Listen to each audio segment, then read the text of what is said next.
Maghimo ta og haplas para pawala daw sa sakit. Ang ingredient niya, mao ni ipakita ko na ako sa inyo.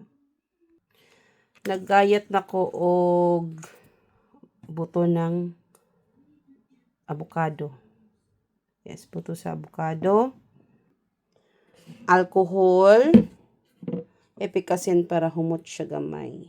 Mura na siya na haplas para pampawala sa kakapoy sa lawas. Labi nating tugnaw diri ay sus. I use empty. Anything empty. Ilagay nyo lang ang itong mga ginayat na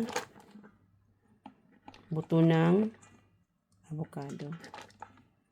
Ganun lang. Messy lang siya.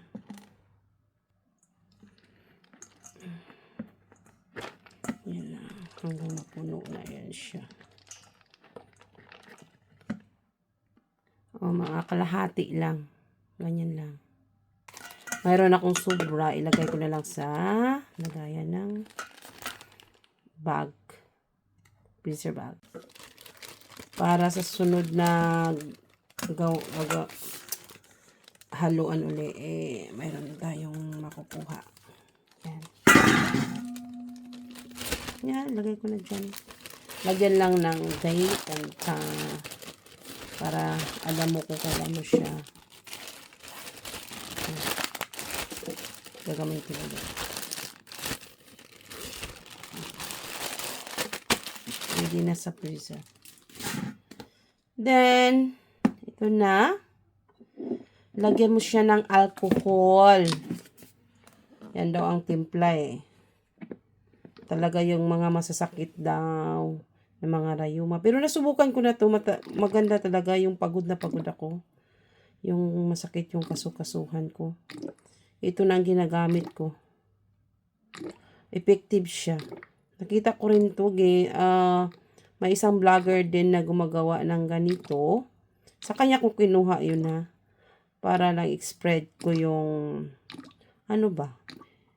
yung kaalaman na pwede man lang sa gilid-gilid lang yung mga tinatapong na buto. Sayang din, di ba? May pakinabang.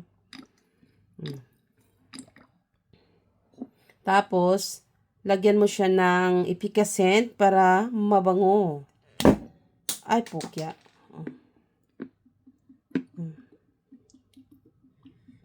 Ikaw na kung gaano kadami ang ilalagay mo. Tapos, pag halu-haluin mo lang yan.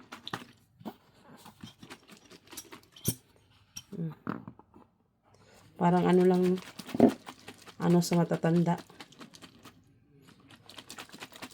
Pwede sa rayuma. Try nyo din, malay nyo. Makukuha yung talaga, totoo yun.